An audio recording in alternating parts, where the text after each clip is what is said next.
गोष्ट अशी आहे की मला एक अर्जंट काम होतं म्हणून मी माझ्या फ्रेंडला बोलवलं आणि तो लगेच बाईक घेऊन बिल्डिंग खाली आला की अरे हा बोल मी आलोय म्हणून.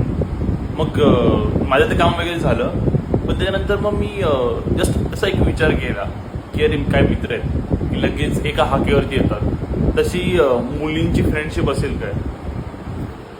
तर मग मी तिला प्रश्न विचारला की एक काम कर, तू आहे ना तुझ्या फ्रेंडपैकी कोणालाही कॉल कर, ते बेस्ट फ्रेंड असतील, कॉमन फ्रेंड, काय कोणतं पण फ्रेंड असतील की फ्रेंडला कॉल कर आणि बोल की अर्जंट काम आहे येतेस का वगैरे म्हणून. तर मग तिने कॉल केला आणि कॉल केल्यानंतर बघेल ती पण व्हिडिओ. हां ती बघेल, बघू देत. काय बोलली? कोण? ती मैत्रीण. हां ती बोलली की आज नको जाऊया, उद्या जाऊया, आज कंटाळा आलाय.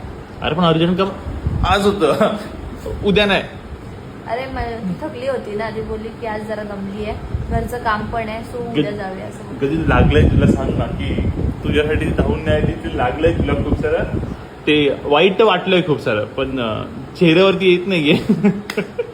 एवढं वाईट असं असतं, प्रत्येकाला काम असतं, ज्याचं त्याचं काम. ज्याचं- आपण कोणाला जबरदस्ती नाही ना करू शकत आपल्यासाठी. अरे जबरदस्ती करायची गरज नाही पडली पाहिजे, समजलं. एक कॉलवरती फ्रेंड आला पाहिजे इकडे, जसे की आमचे फ्रेंड्स. तुमच्या मुलींचे फ्रेंड्सशिप असे कसे असतात मला अरे सांगा. मे बी तिला जास्त काम असेल, काही असू शकतं अर्जंट प्रत्येकाला. आता ते त्या टायमिंगला ते बिझी असेल.